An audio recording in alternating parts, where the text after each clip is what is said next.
vai exaltando o nome de Jesus.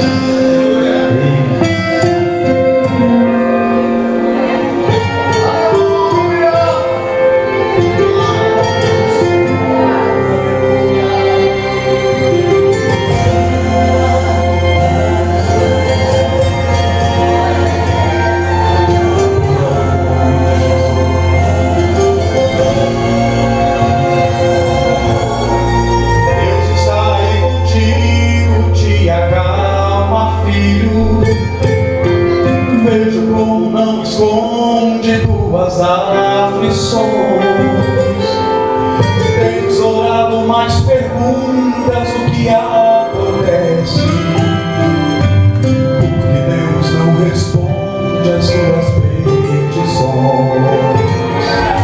Mas Deus enxuga hoje o rio e jorra dos teus olhos. Está causando um temporal no céu só por você. Vai sair, vai estar como um raio da sua espada. Vai fechar o céu, a luta vai ser travada, porque ele vai descer. Ai, de ver como um gigante que estiver na arena. Ah, como eu queria ver de perto essa cena. Deus descendo por você. Quando Deus entrar na luta, não há batalha para não vencer. Quando Deus entrar na guerra, não há gigante para não abater. Quando Deus decide agir, quem pode impedir? Quem pode impedir?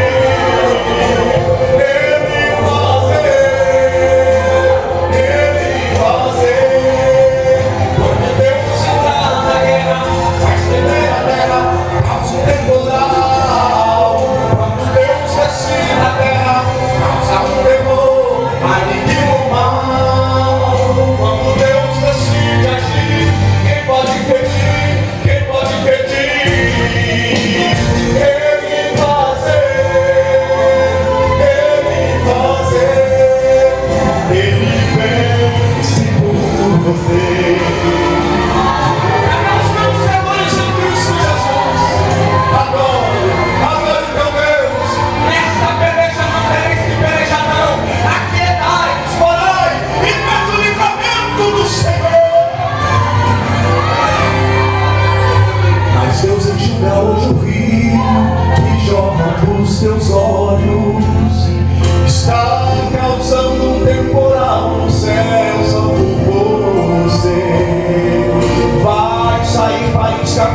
Santo do teu Filho amado Jesus.